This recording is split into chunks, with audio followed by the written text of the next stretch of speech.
Everybody makes mistakes.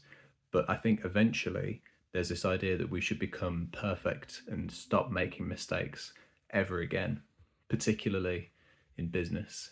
And I think that creative people judge themselves more harshly than others when it comes to making mistakes. I used to edit articles for one of the biggest news websites in the country. I used to do about 20 of these a day. So checking spelling and grammar and structure, this shouldn't go there, that type of thing.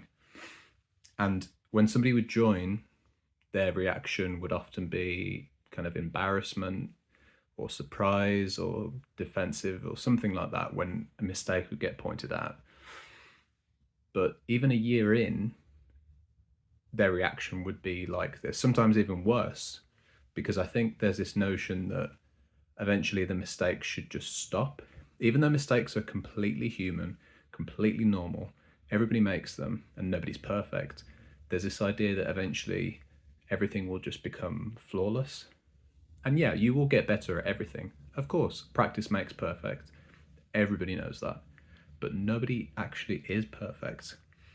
And I think maybe because we've got this kind of culture of everybody should be a specialist and an expert at everything, that we're just kind of expected to eventually just become perfect and flawless. And the problem is that means that we really limit our creativity eventually. We stop taking risks and we feel limited because risks make mistakes.